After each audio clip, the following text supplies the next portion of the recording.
عجیب مرحلہ ہے کربلا کا۔ جانتے ہیں کربلا میں ایک جوان ایسا ہے، ایک شخصیت ایسی ہے جس نے حسین ابن علی کے قافلے کو روکا ہے۔ لوگ ہم سے پوچھتے ہیں کہ فرش عزا پر گناہ کیسے دھلتے ہیں؟ آؤ آج میں بتاؤں فرش عزا پر کیسے دھلتے ہیں۔ اس فرش عزا پر حر بنائے جاتے ہیں۔ اس فرش عزا پر تم نے ساری زندگی جتنے گناہ کیے ہیں، ایک دفعہ آ کر زہرا کے لال سے یہ کہہ دو نا کہ تجھے تیری اماں کا واسطہ ہمیں معاف کر دے، تو زہرا کا لال معاف کر دیتا۔ کون ہے حر؟ جانتے ہیں؟ حسین ابن علی تاریخ کہتی ہے کہ جب کربلا پہنچنے سے پہلے ایک جگہ پر قیام کیا تو عباس سے کہا، عباس ہمیں جتنا پانی چاہیے اس سے 4 گنا زیادہ پانی ساتھ لے لو۔ کہا مولا ابھی تھوڑی دیر میں ایسا مقام آ جائے گا جہاں پر ہمیں پانی میسر ہوگا، ہم وہاں سے پانی پھر بھر سکتے ہیں۔ ابھی سے اتنی مشقت کرنے کی کیا ضرورت ہے کہ جتنا پانی چاہیے اس سے 4 گنا زیادہ پانی اور اٹھا لے۔ کہاں عباس کچھ مہمان ابھی آنے والے ہیں ہمارے اور انہیں پانی پلانے کی ضرورت پڑے گی۔ عباس نے کہا مولا پانی بھر لیا جائے گا۔ پانی بھرا گیا اور وہاں سے حسین ابن علی کا قافلہ چلنا شروع ہوا۔ ابھی کچھ دور پہنچے تھے کہ اصحاب نے دیکھا کہ دور سے ایک قافلہ آ رہا ہے۔ رک گئے، پتہ چلا کہ یہ قافلہ دشمن کی طرف سے آ رہا ہے اور اس کا سپہ سالار حر ابن یزید ریاحی ہے۔ تاریخ کہتی ہے جب حر پہنچا حسین ابن علی کے سامنے تو پیاس کی اتنی شدت تھی کہ اگر یہ قافلہ تھوڑی دیر کے لیے بھی بغیر پانی کے بیٹھتا تو شاید ویسے ہی مر جاتا۔ لیکن حسین ابن علی نے ابوالفضل عباس سے کہا کہ ان کو پانی پلانا شروع کرو۔ ایک شخص ہے وہ کہتا ہے کہ پیاس سے میری اتنی غریب حالت تھی کہ میرا دل کر رہا تھا کہ سب سے پہلے پانی مجھے پلایا جائے۔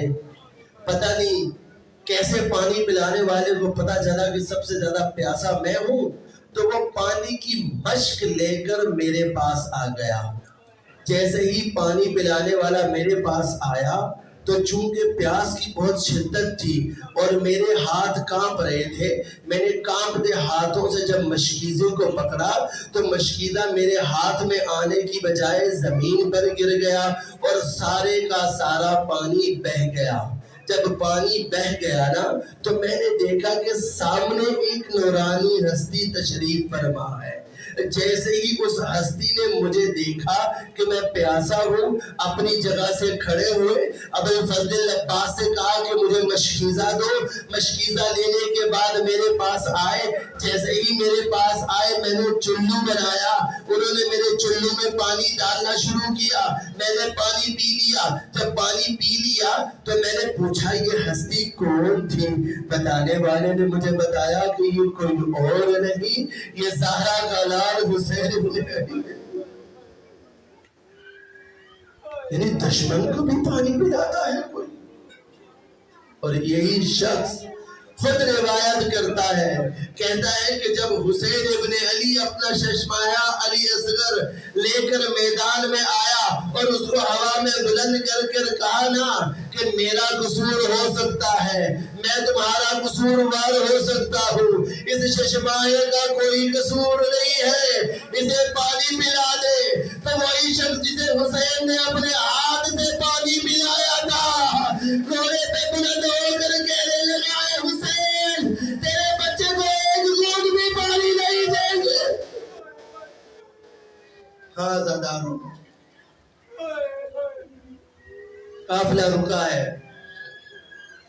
حسین ابن علی نے حر کو چیک کرنا شروع کیا، کہا حر نماز کا وقت ہے، تیرا دل کرے تو اپنے قافلے کے ساتھ اس طرف نماز پڑھ لے، میں اپنے قافلے کے ساتھ اس طرف نماز پڑھ لیتا ہوں۔ جب حر نے سنا نا کہ حسین نماز کروائے گا، کہا مولا یہ کیسے ممکن ہے کہ آپ نماز کروائے اور میں علیحدہ کھڑا ہو جاؤں؟ بس حسین کو پتا چلا کہ حر کے اندر ایمان ابھی باقی ہے۔ نماز مکمل ہوئی، حسین ابن علی نے چلنے کا ارادہ کیا۔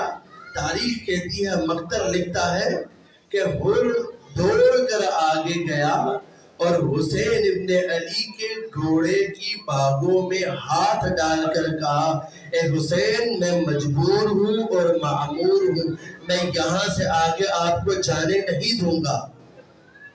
عجیب جملہ بولا حسین ابن علی نے، کہا ثقلت امک، تیری ماں تیرے غم میں روئے۔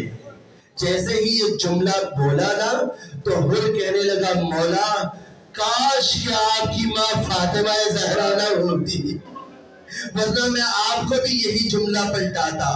مولا نے دیکھا کہ حر کے اندر ابھی ایمان باقی ہے، کہا اچھا اگر تو میری ماں کا چاہنے والا ہے نا تو پھر میرے ساتھ چل، مجھے روک نہیں۔ تاریخ کہتی ہے کہ کربلا کے میدان پر جا کر حسین ابن علی نے خیمے لگا دیے پانی کے پاس، اور حر وہ واحد شخص ہے جو سبب بنا ہے حسین ابن علی کو کربلا میں روکنے کا۔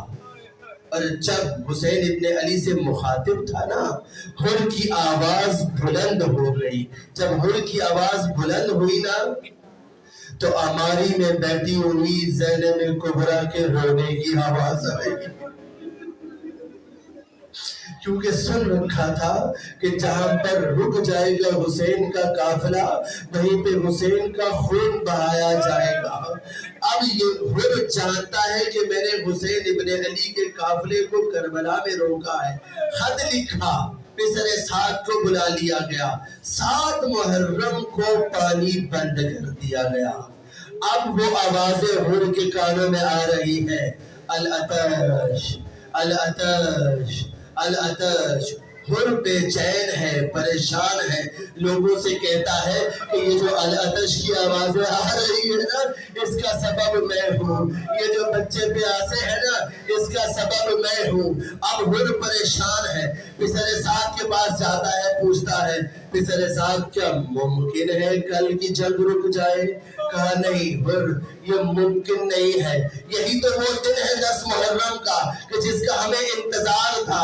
ہم کوشش کر رہے تھے کہ حسین ابن علی کے ساتھ جنگ کریں، تم دیکھو گے کل سر کٹیں گے، تم دیکھو گے کل نیزے مارے جائیں گے، تم دیکھو گے کل شبہ تیر چلے گا، حسین کے بچے مارے جائیں گے، بیویوں کو اسیر بنایا جائے گا۔ بس حر نے جب یہ سنا تو حر کہتا ہے میں نے اپنے آپ کو جنت اور جہنم کے درمیان پایا، میں نے دیکھا کہ میں جہنم میں ہوں، جنت کا راستہ سامنے ہے۔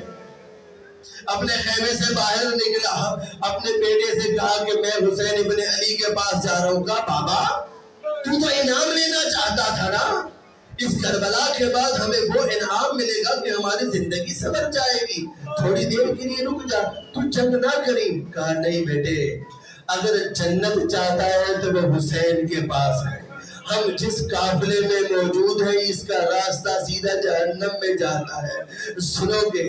اس نے کہا کہ میں بابا تیرے ساتھ جانا چاہتا ہوں۔ جب حر کا بیٹا ساتھ چلا تو حر کا غلام بھی ساتھ ہو لیا۔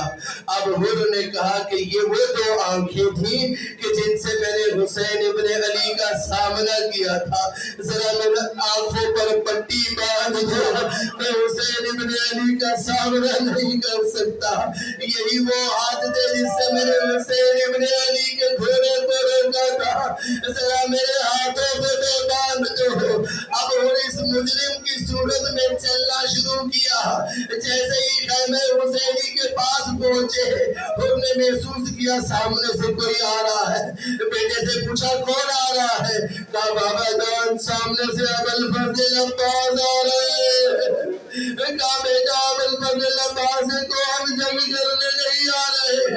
ابوالفضل عباس نے کہا میں تیرا استقبال کرنے کے لیے آ رہا ہوں۔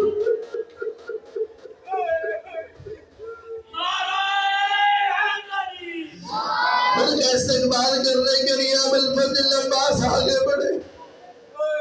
جب حر نے سنا نا کہ ابوالفضل عباس آگے آئے ہیں، جب ابوالفضل عباس آگے آ گئے تو حر کے بیٹے نے بتایا بابا جان صرف ابوالفضل عباس نہیں آلے، آقا حسین بھی آلے۔ یہ قافلہ آگے بڑھا۔ اس سے پہلے کہ حسین ابن علی حر سے کوئی کلام کرتے، حر نے صرف ایک بات کی، کہا مولا میں جانتا ہوں کہ میں ہی مجرم ہوں، میں جانتا ہوں کہ ان بچوں کے رونے کا سبب حسین کا مجرم حر ہے، میں جانتا ہوں بیویوں کے رونے کا سبب میں حر ہوں، لیکن مولا مجھے بتاؤ کیا میرے لیے معافی ہو سکتی ہے؟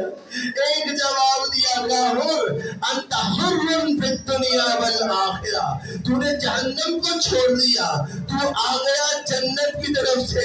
ہم بھی دعا کرتے ہیں حسین ابن علی، ہم بہت گناہگار ہیں، ہم بہت گناہگار ہیں، لیکن ہم نے وہ جرم نہیں کیا جو حر نے کیا تھا، ہمیں بھی حر کے طور پہ تو توبہ قبول کر لے۔ حسین ابن علی نے حر کو قبول کر لیا۔ بس عزیزو آخری جملے اور آپ کی زحمتیں تمام۔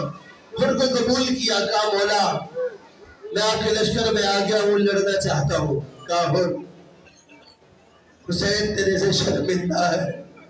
حر رونے لگا، کہا مولا آپ کائنات کے مالک ہیں، آپ کیوں شرمندہ ہے؟ کہا حر کل تو جب دشمن بن کر آیا تھا میں نے اتنا پانی پلایا کہ تیرے گھوڑے کو بھی سیراب کر دیا، آج جب تو دوست بن کر آیا ہے حسین تیری خدمت نہیں کر سکتا۔ کہا حر لڑنا چاہتا ہے تو چلا جا۔ حر کا بیٹا آگے بڑھا، کہا بابا جان میں بھی زندہ ہوں، میری موجودگی میں آپ کیسے رن میں جا سکتے ہیں؟ علی ابن حر نے کہا کہ میں جنگ کے لیے جاؤں گا۔ حر کا بیٹا تیار ہوا، حر نے رخصت کیا، حسین آگے بڑھے، قرآن کے سائے میں حر کے بیٹے کو رخصت کیا، حر میدان جنگ میں گیا، وہ جنگ کی کہ حر کا نام روشن کر دیا۔ جیسے ہی حر کا بیٹا زین سے زمین پر آنے لگا، کہا یا ابتا میری مدد کو پہنچو۔ اب ذرا مجھے یہ بتائیے اگر کوئی جوان بیٹا اس طرح سے زین سے زمین پر آئے تو باپ کو کتنی تیزی سے پہنچنا چاہیے؟ یا حر نے گھوڑے کو ایڑ لگائی۔ اب جب آگے جا کر دیکھا تو کیا منظر ہے؟ آگے جا کر دیکھا تو حسین بیٹھے ہوئے ہیں، علی ابن حر کا سر اپنی گود میں رکھا ہوا ہے، تڑپ کے کہا مولا یہ تو غلام زادہ ہے، اس کو چھوڑ دیجئے، آپ کا خون بہت پاک ہے، ہم غلام زادے ہیں۔ حسین ابن علی نے عجیب جملہ کہا، حر شریعت کہتی ہے کہ کبھی بھی بوڑھا باپ جوان بیٹے کی لاش نہیں اٹھا سکتا۔ میں کہوں گا مولا باپ کی قسمیں، اصل آجور جبالی اکبر زین سے زمین پر آیا، کوئی حسین ابن علی کو یہ کہنے والا نہیں تھا۔ حسین ابن علی بوڑھا باپ بیٹی کی لاش